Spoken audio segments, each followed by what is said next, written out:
Hello friends, welcome back to the polity series, जहां हम पढ़ रहे थे क्लास 6 टू क्लास 12 तक की एनसीईआरटी। इस सीरीज में हम क्लास 6, 7 एंड 8 की एनसीईआरटी कंप्लीट कर चुके हैं। सभी लेक्चर आपको सेपरेट प्लेलिस्ट में मिल जाएंगे। जिन्होंने भी वो लेक्चर नहीं देखे हैं वो जाके उन्हें देख सकते हैं। आज से हम स्टार्ट करने वाले हैं क्लास 9 की एनसीईआरटी। अगर इसके कंटेंट की बात करें तो क्लास 9 की एनसीईआरटी में टोटल 5 चैप्टर्स हैं and all this chapters are very important. Generally इससे क्वेश्चंस पूछे जाते हैं, मेंस हो या प्रीलिम हो, इससे रिलेटेड क्वेश्चंस अक्सर पूछे जाते हैं। और जो भी इस चैप्टर में हम पढ़ने वाले हैं वो आपको आपके कंटेंट को स्ट्रेंथन करने में, एनरिच करने में हेल्प करने वाले हैं। पहला चैप्टर होगा what is democracy and why democracy. Second will be constitutional design. Third is electoral politics. Fourth is working of institution and fifth is democratic right. आज हम पढ़ेंगे what is democracy and why democracy. Generally अगर democracy की बात करें तो हम सबको एक डेफिनेशन आती है, that is democracy is the rule that is for the people, of the people and bye the people. But ये डेफिनेशन कहाँ तक सही है? आज के दौर में हर वर्ल्ड का, अगर आप हर वर्ल्ड की कंट्री को पूछें तो एवरीबडी से दैट कि दे आर डेमोक्रेटिक कंट्री। वो एक लोकतांत्रिक देश है, वहाँ लोग उन्हें चुनते हैं, लोगों के हिसाब से ही गवर्नमेंट चलती है। बट क्या रियलिटी में ऐसा होता है? एक ट्रू सेंस में किसी भी गवर्नमेंट को डेमोक्रेटिक कंट्री कहलाने के लिए उनके पास क्या इंपॉर्टेंट फीचर्स होने चाहिए? और क्या डेमोक्रेटिक कंट्री होना ही सबसे बेस्ट फॉर्म ऑफ गवर्नमेंट है? क्या मोनार्की होना सही नहीं है, या किसी और ऑटोक्रेटिक फॉर्म ऑफ गवर्नमेंट होना सही नहीं है? क्या डेमोक्रेटिक ही एक इकलौती ऐसी फॉर्म ऑफ गवर्नमेंट है जो सही है? और डेमोक्रेटिक बनने के लिए क्या क्या फीचर होने चाहिए, इसी सब के बारे में आज हम इस चैप्टर में डिटेल में पढ़ेंगे। ठीक है। सो डेमोक्रेसी की अगर हम बात करें तो डेमोक्रेसी बनती है टू इंपॉर्टेंट वर्ड से।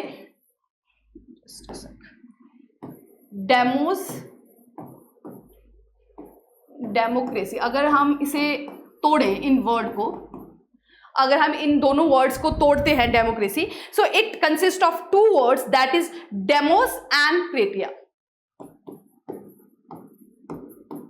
डेमोस का मतलब हो गया पीपल, क्रेटिया का मतलब हो गया रूल।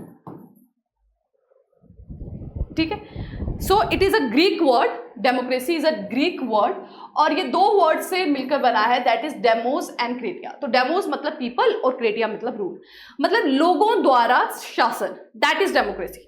जहां पे भी लोगों के द्वारा शासन किया जा रहा है आप उसे डेमोक्रेसी कह सकते हैं। बट क्या इतना काफी है? कहीं पे भी लोगों के द्वारा शासन हो रहा है तो उसको हम डेमोक्रेसी कहते तो क्या काफी है? लोगों को क्या कंपेल तो नहीं किया गया, क्या उनको फोर्स तो नहीं किया गया है उस पर्टिकुलर रूलर को चुनने के लिए? किस तरह से इलेक्शन किए गए हैं? ये सब फीचर्स जो है डेमोक्रेसी को उसका सही रूप देते हैं। ठीक है। जैसे यहां पे बोला गया है कि अगर इस डेफिनेशन के हिसाब से हम जाएं तो democracy is a form of government in which rulers are elected by the people, जहां लोगों द्वारा जो रूलर है वो चुने जा रहे हैं। तो ये डेफिनेशन हमें डेमोक्रेसी को अलग फॉर्म ऑफ गवर्नमेंट से डिफरेंशिएट करने में हेल्प करती है। ठीक है। जैसे अगर आप म्यांमार की एग्जांपल लेते हैं तो वहां पर मिलिट्री रूल था। ठीक है। तो मिलिट्री रूल में लोगों ने तो मिलिट्री को नहीं चुना, वो अपनी मर्जी से अपने फोर्स से वहां पे रूल कर रहे हैं। या आप सऊदी अरेबिया का एग्जांपल लें तो वहां पर किंग का रूल है। तो क्या किंग को लोगों ने चुना है? नहीं, वो किंग इसीलिए क्योंकि वो रॉयल फैमिली में बॉर्न हुए हैं, उनके आगे जो ऑफस्प्रिंग होंगे वही किंग बनेंगे, लोगों ने नहीं चुना है। तो ये जो डेफिनेशन है that is rule of the people, कि रूलर जो हैं वो इलेक्ट किए गए हैं पीपल से, वो हेल्प करती है हमें डेमोक्रेसी को डिफरेंशिएट करने में from the other form of government, कि जहां पे फोर्सफुल रूल हो रहा है या तो मिलिट्री का और या फिर किंग का। ठीक है। यहां तक तो सही है। बट क्या ये सफिशिएंट है? क्या ये सफिशिएंट है? नहीं। कुछ ऐसे क्वेश्चंस हैं जो हमें पूछने होंगे जिससे हमें डेमोक्रेसी का जो ट्रू डेफिनेशन है या ट्रू सेंस है वो आइडेंटिफाई हो। ठीक है। सबसे पहला क्वेश्चन है, हु आर द रूलर्स? कि जो भी रूल कर रहे हैं ऑल्दो ये कहा गया कि ठीक है जो लोगों द्वारा चुने गए हैं रूलर्स, बट वो रूलर्स क्या लोगों ने विलिंगली चुने हैं या उनको फोर्स किया गया है? रूलर्स है कौन? तो यहाँ पे एग्जाम्पल दी गई है पाकिस्तान की, दैट इज पाकिस्तान में जब 1999 में जनरल परवेज मुशर्रफ थे, उन्होंने उस गवर्नमेंट को ओवरथ्रोन कर दिया। जो भी वहां पे कॉन्स्टिट्यूशनल गवर्नमेंट उस वक्त डेमोक्रेटली इलेक्टेड गवर्नमेंट थी, उसे उन्होंने ओवरथ्रू कर दिया और खुद को उस कंट्री का बना दिया चीफ एग्जीक्यूटिव।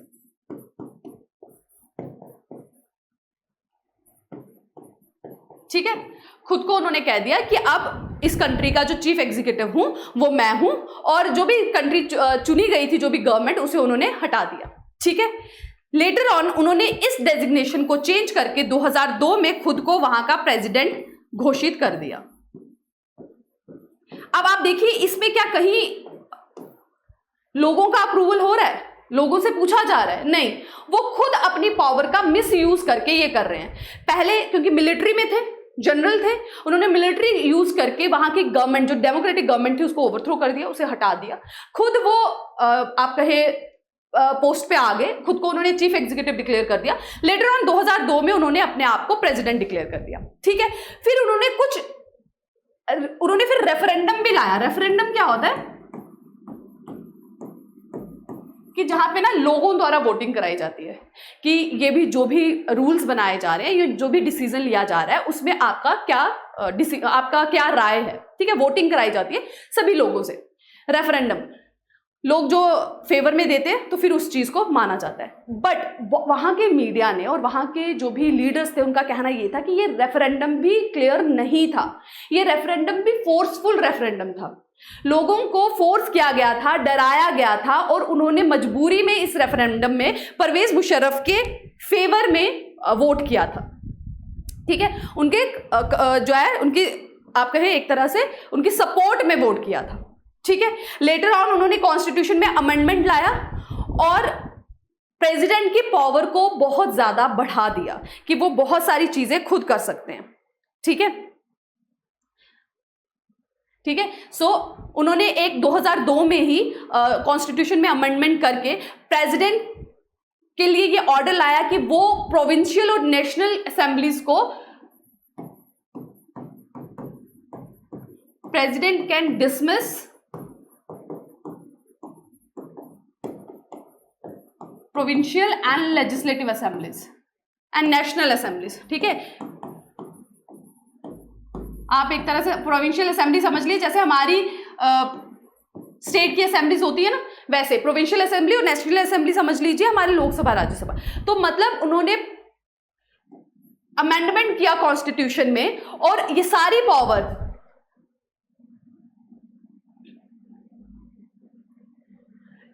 अपने पास ले आए कि उनके पास पूरी पावर है कि वो नेशनल असेंबलीज और प्रोविंशियल असेंबली को डिसमिस कर सकते हैं।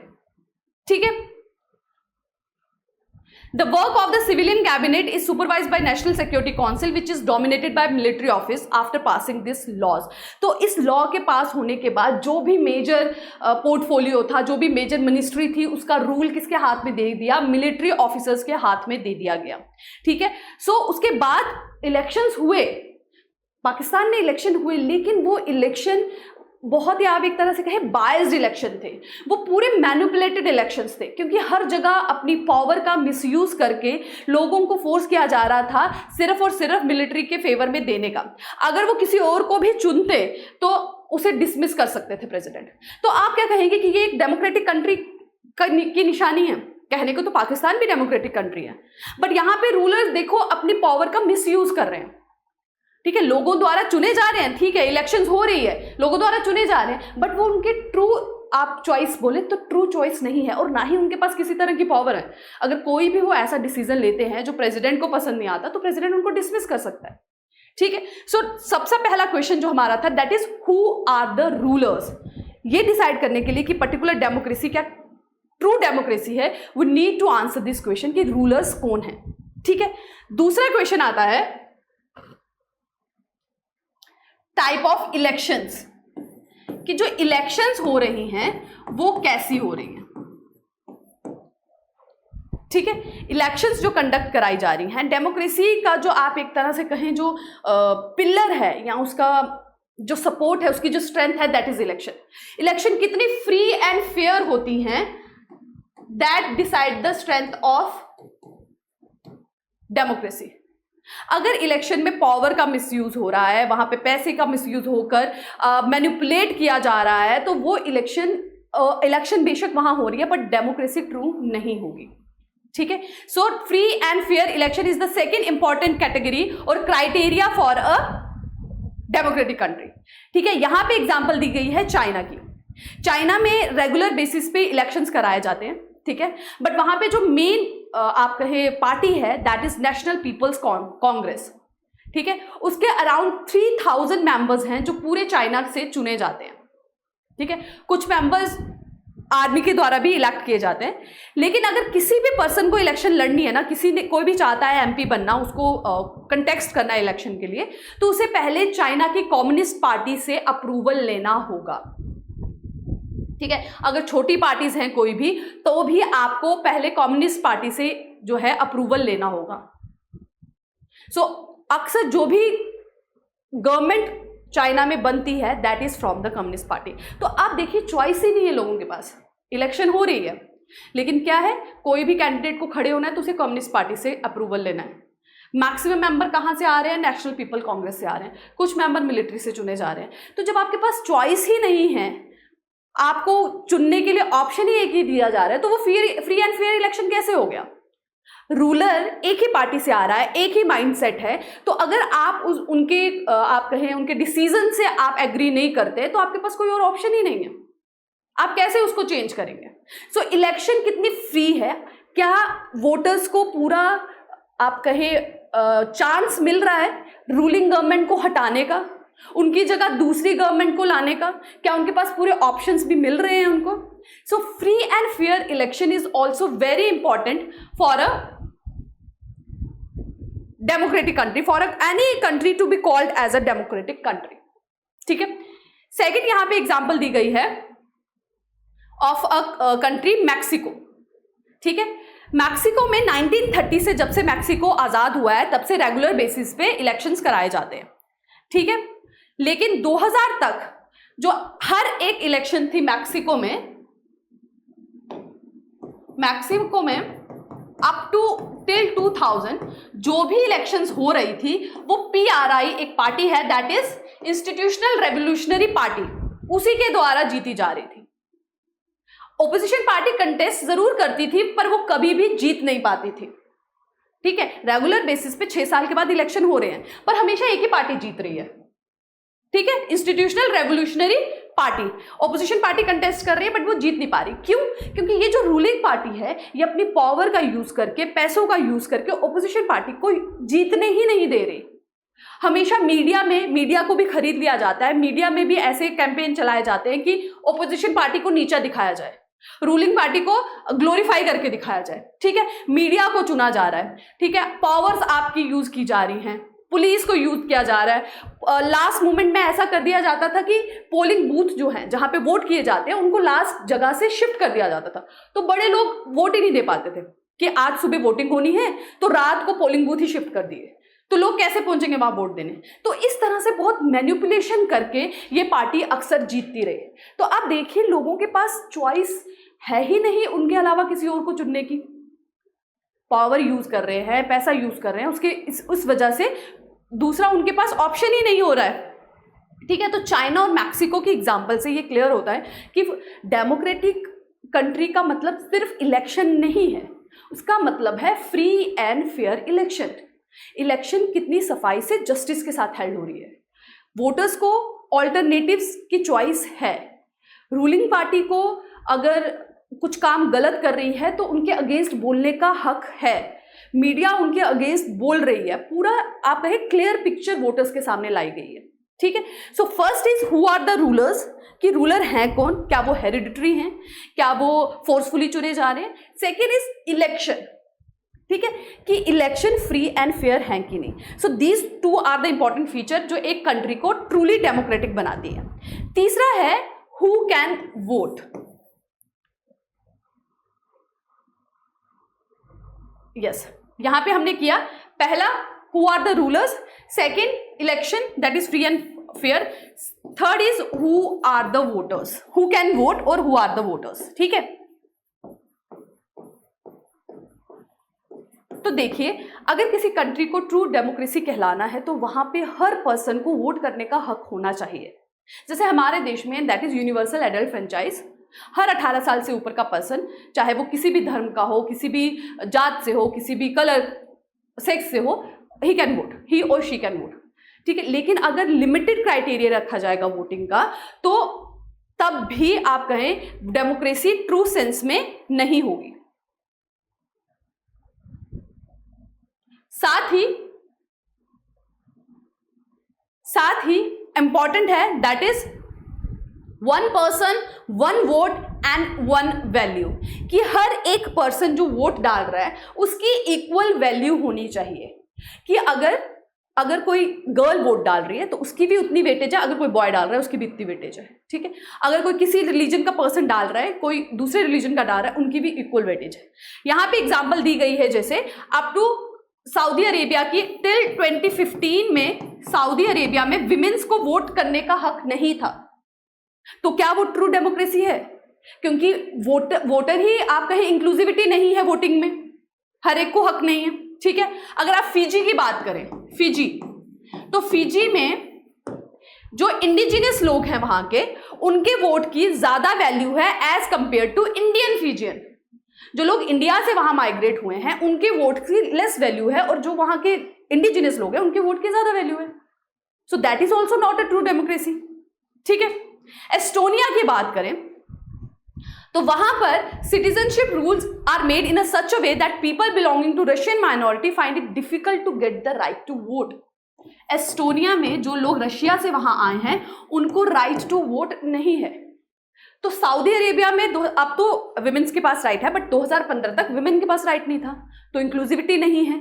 फिजी में वोट की वेटेज अलग है, एस्टोनिया में भी रशियन को वोट का राइट नहीं है। तो ये सब चीजें हमें क्या बताती है कि कहने को वो डेमोक्रेसी है, बट वोटिंग में इंक्लूसिविटी नहीं है। One vote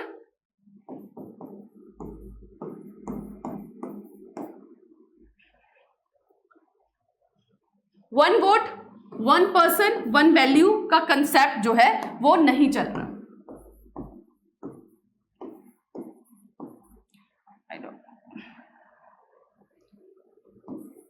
one vote one person, I don't know what is happening to it, just a sec.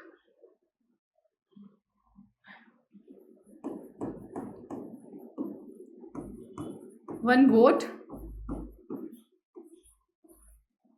One person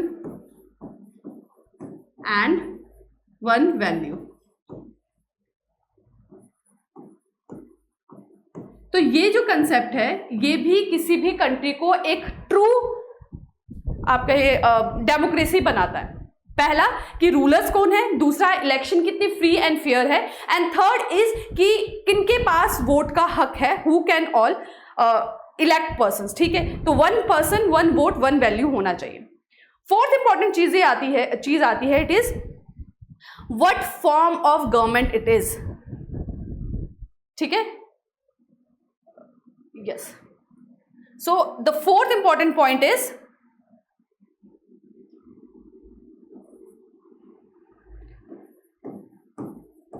what form of government। ठीक है, आपने रूलर्स जो हैं वो लोगों द्वारा चुने जा रहे हैं। ठीक है, ये क्लियर हो गया। देन इलेक्शन जो है वो फ्री एंड फेयर हो रहा है, सबके पास इक्वल चॉइस है, जो गलत कर रहे हैं ओपोजिशन को भी पूरा चांसेस मिल रहे हैं जीतने का। ठीक है, कोई पावर कोई फोर्स का यूज नहीं किया जा रहा, मनी का यूज नहीं किया जा रहा। Third is who are the voters, सबको वोटिंग का हक है, सबके वोट की इक्वल वेटेज है, one person one vote one value का सिस्टम है। ठीक है ना, लास्ट क्राइटेरिया क्या आता है कि what form of government it is. एक बार जब गवर्नमेंट चुन ली गई उसके बाद क्या गवर्नमेंट अपने आप एक तरह से कहे ऑटोक्रेटिक फॉर्म ऑफ गवर्नमेंट आ जाती है कि वो अपनी मर्जी से सब कर रही है? अब उसकी गलतियों को ठीक नहीं किया जा सकता। अब वो जो मन करे वो रूल करेगी, जो मन करे कानून लाएगी, जिस मर्जी पर्सन को एट्रोसिटीज कर देगी, जिस मर्जी पर्सन के साथ चाहे।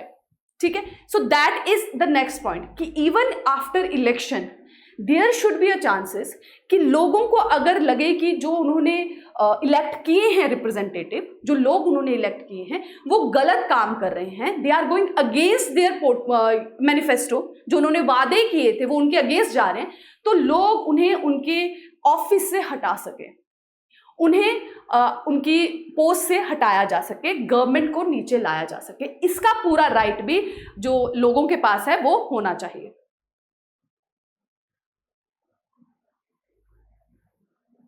ठीक है, तो rule of law and respect for rights.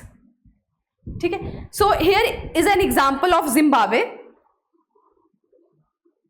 ठीक है, तो यहां बताया गया है कि जिम्बाब्वे ने अपनी इंडिपेंडेंस अटेन की थी इन 1980। ठीक है, जब से उन्होंने इंडिपेंडेंस अटेन की तब से लेकर वहां पर एक ही पार्टी थी, दैट इज ज़ानू पीएफ, जो कि वहाँ की आप कहें एक तरह से फ्रीडम स्ट्रगल थी उसमें बहुत इंपॉर्टेंट पार्टी थी ये, उसने बहुत ज़्यादा रोल निभाया था उनकी इंडिपेंडेंस में, जिम्बाब्वे की जब फ्रीडम स्ट्रगल चला था। ठीक है, तो जब Zimbabwe, yes it is Zimbabwe, okay, जब जिम्बाब्वे आज़ाद हुआ तो उसके बाद से जितनी भी इलेक्शन हुई वहाँ पे ज़ानू पीएफ करके जो पार्टी थी वही जीतती थी, क्योंकि उसने फ्रीडम स्ट्रगल में भी बहुत ज़्यादा इंपॉर्टेंट रोल किया था और लोगों में उसका काफ़ी अच्छा कॉन्फिडेंस भी था। ठीक है, तो उनका जो लीडर था दैट इज रॉबर्ट मॉगबे।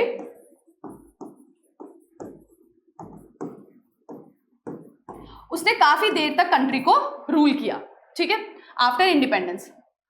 ठीक है, और लेकिन धीरे धीरे उन्होंने क्या है अनफेयर प्रैक्टिसेस यूज करना शुरू कर दिया इलेक्शंस में। ठीक है, ओवर द इयर्स उन्होंने कॉन्स्टिट्यूशन को चेंज किया और प्रेसिडेंट की पावर को बढ़ा दिया बहुत ज्यादा, और प्रेसिडेंट को लेस अकाउंटेबल बना दिया। ठीक है, ऑपोजिशन पार्टी के जो वर्कर्स थे उनको बहुत ज़्यादा आपका एक तरह से करे टॉर्चर किया गया, उनकी मीटिंग को डिसरप्ट किया गया, लोगों ने प्रोटेस्ट किया, डिमॉन्स्ट्रेशन की और गवर्नमेंट को इलीगल डिक्लेयर किया। ठीक है, टेलीविजन रेडियोज उस पर भी गवर्नमेंट का कंट्रोल था, वो सिर्फ रूलिंग पार्टी का वर्जन ही देती थी। इंडिपेंडेंट न्यूज़पेपर्स अगर कुछ गवर्नमेंट के खिलाफ छापते भी थे तो भी गवर्नमेंट उनको आप एक तरह से कहें उनको इग्नोर कर देती थी, चाहे उनको जेल में डाल दिया जाता था या उनको प्रेशराइज किया जाता था। ठीक है, सो जिम्बाब्वे का एग्जाम्पल हमें क्या सिखाता है कि ऑल्दो वो जो पार्टी थी दैट इज ज़ानू पीएफ, वो फ्रीडम स्ट्रगल में उसने पार्टिसिपेट किया था। ठीक है, उसने लोगों को आज़ादी दिलवाई, लोगों का बहुत विश्वास था इस लीडर पे भी, रॉबर्ट मॉगबे पे भी। पर जब वो रूलिंग में आए उसके बाद वो अनफेयर मीन यूज करने लगे। अब वो गलत तरह की प्रैक्टिसेस कर रहे हैं, वो कॉन्स्टिट्यूशन को अमेंड कर रहे हैं, अपनी पावर को बढ़ा रहे हैं, ओपोजिशन को दबा रहे हैं, जो सरकार के खिलाफ बोल रहे हैं उनको हरास कर रहे हैं, टेलीविजन्स को कंट्रोल कर रहे हैं, मीडिया को कंट्रोल कर रहे हैं। तो these all are illegal, unfair.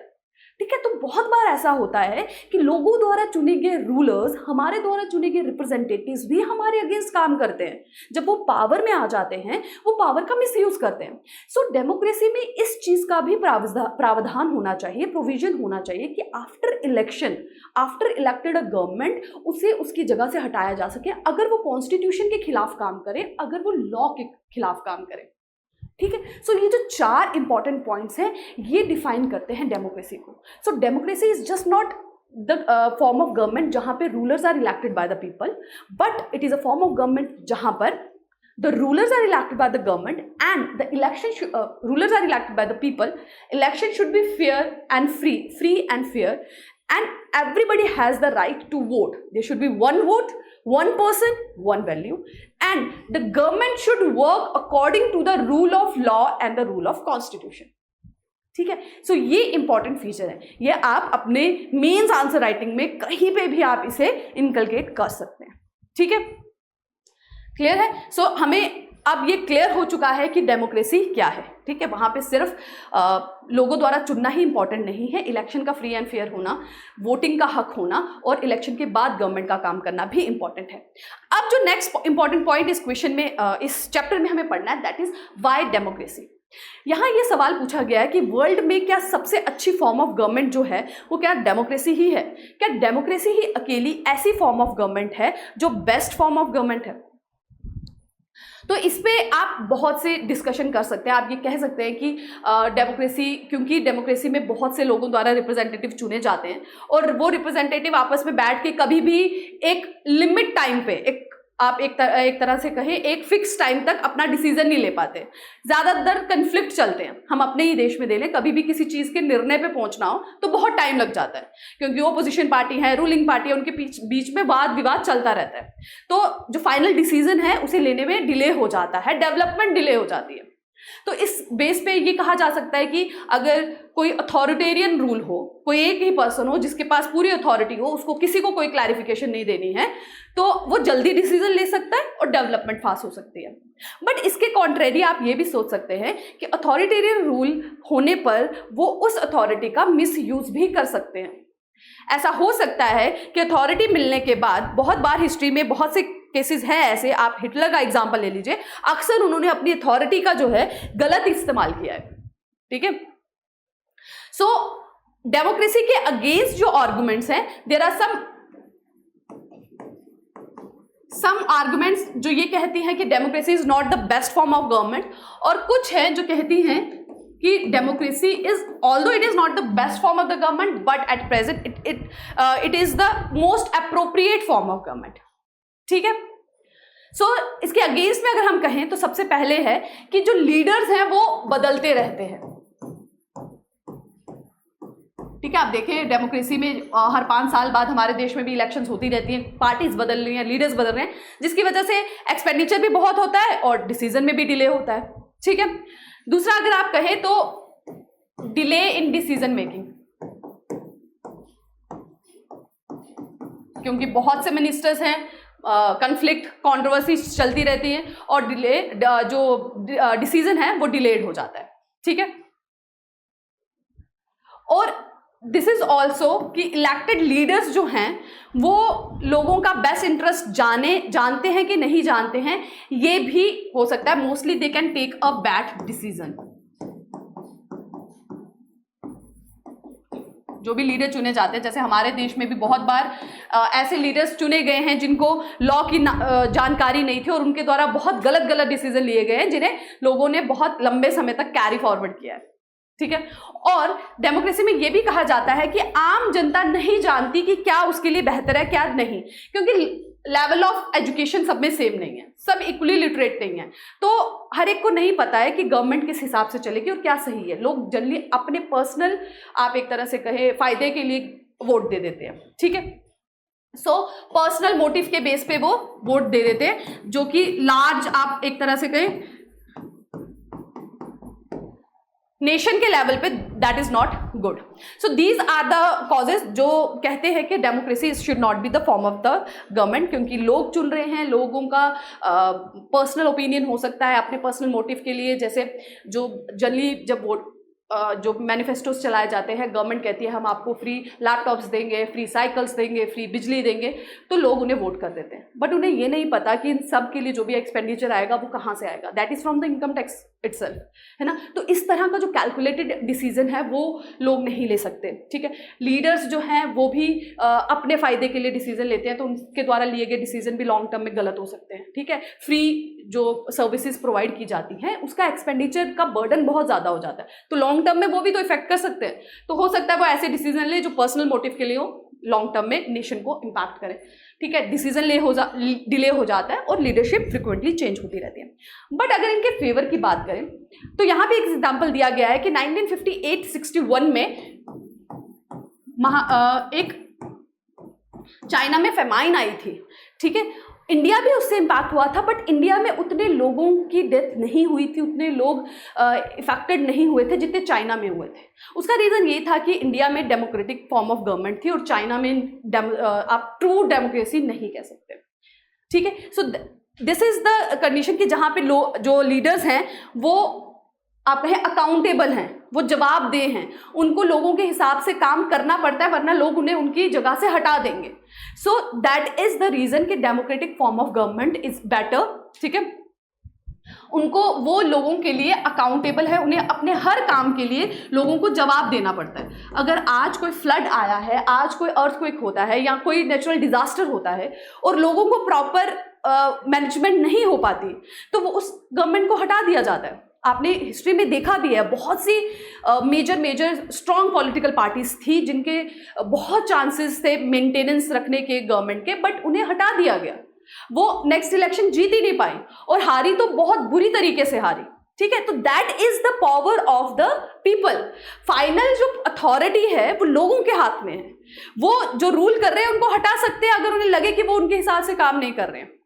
Present जो लोकसभा इलेक्शन हुए हैं उनका रिजल्ट भी आप देख के बता सकते हैं कि जो एक्सपेक्टेशंस थी, जो भी आप कहे आ रहे थे पोल्स, एग्जिट पोल्स के जो थे, उनके बिल्कुल अलग ही रिजल्ट आया. ठीक है, so that is the power of democracy कि जो एक्चुअल अथॉरिटी होती है that reside with the people, और गवर्नमेंट जो है that is accountable. So although democracy is not the best form of the government, but it is most appropriate form of the government. ठीक है, so इस पूरे chapter में yes one more thing that is democracy provides a method to deal with differences and conflicts. ठीक है, पहला तो कि क्योंकि अकाउंटेबिलिटी है, दूसरा कि हमारे देश में, इंडिया जैसे देश में, क्योंकि जहां पे बहुत ज्यादा आप कहें डाइवर्सिटीज पाई जाती हैं, वहां पे कॉन्फ्लिक्ट्स होना कॉमन बात है. डिफरेंट रिलीजन है, लैंग्वेज है, कल्चर है, वहाँ कन्फ्लिक्ट होना कॉमन बात है. वहाँ पे अगर किसी एक पर्सन के हिसाब से गवर्नमेंट को चुन लिया जाएगा तो वो गवर्नमेंट ज़्यादा देर तक नहीं चलेगी. ऐसी कंडीशन में डेमोक्रेसी होना, जहाँ पे सब अपने रिप्रेजेंटेटिव को चुन रहे हैं और वो रिप्रेजेंटेटिव मिलके कोई डिसीजन ले रहे हैं, तो conflict management is easy. So first is this is a more accountable government. Second, it helps in the manage of conflicts. ठीक है, it also enhances dignity of the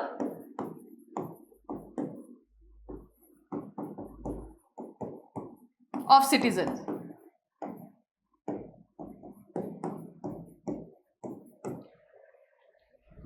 ठीक है, सो डेमोक्रेसी जो है ये अकाउंटेबल गवर्नमेंट लेती है, इसीलिए ये सिटीजन्स के डिग्निटी को भी मेंटेन करके रखती है. ठीक है, क्योंकि पॉलिटिकल इक्वालिटी की बात कर रही है. जब भी डेमोक्रेसी काम करेगी तो सबको साथ लेके काम करेगी. लोअर क्लास के पीपल है, अपर क्लास के, इंक्लूसिविटी के साथ करेगी, इक्वालिटी को लेके चलेगी, पॉलिटिकल सोशल जस्टिस को, इन सब को साथ लेके चलेगी. तो it helps in the enhancement of the dignity of citizens. ठीक है, so these are all the आप एक तरह से कहें these are all things which proves that the democracy is the most appropriate form of government. ठीक है, so one more thing, that is democracy is better than other form of government because it allows us to correct its own mistakes. ठीक है, जैसे मैंने आपको बताया accountable तो है, उनको जवाब दे तो देना पड़ेगा. पार्लियामेंट में क्वेश्चन आवर्स होता है, ऑपोजिशन गवर्नमेंट उनसे क्वेश्चन पूछती है. ठीक है, देन क्योंकि इक्वालिटी के बेस पे आप चल रहे हैं, डिसीजन मेकिंग भी राइट होती है, लोगों की डिग्निटी भी मेंटेन होती है. साथ ही डेमोक्रेसी आपको पूरा हक देती है कि आपने जो गलती की है, गलत इंसान को चुन के, आप वो नेक्स्ट टाइम करेक्ट कर सकें. जैसे हमने एग्जाम्पल देखा, मैक्सिको का देखा, जिम्बाब्वे का देखा, वहाँ पर पाकिस्तान का देखा. वहाँ पे उन्होंने क्या किया, कॉन्स्टिट्यूशन में चेंज लाके उन्होंने सारी पावर अपने हाथ में ले ली. लोगों के पास राइट ही नहीं है उनको बदलने का, उनके पास चॉइस ही नहीं है. चाइना का एग्जाम्पल लिया, ओपोजिशन, उनके पास ओपोजिशन चॉइस ही नहीं है कि वो किसी और को चुने. They are bound to choose that particular party only. ठीक है, लेकिन डेमोक्रेसी चॉइस प्रोवाइड करती है और ये हक देती है कि वो अपनी की हुई गलती को सुधार सके. सो आज के पूरे लेक्चर में हमने जाना कि डेमोक्रेसी डेप्थ में इन व्हाट इज डेमोक्रेसी और क्या इंपॉर्टेंट ऐसे फीचर हैं जो डेमोक्रेसी को अलग फॉर्म ऑफ गवर्नमेंट से डिफरेंट करते हैं. साथ ही डेमोक्रेसी ही क्यों अप्रोप्रिएट फॉर्म ऑफ गवर्नमेंट है, इसको हमने आज जाना. So that is it from my side. मिलेंगे नेक्स्ट वीडियो लेक्चर में नए टॉपिक में, नए चैप्टर के साथ. Till then take care. Thank you.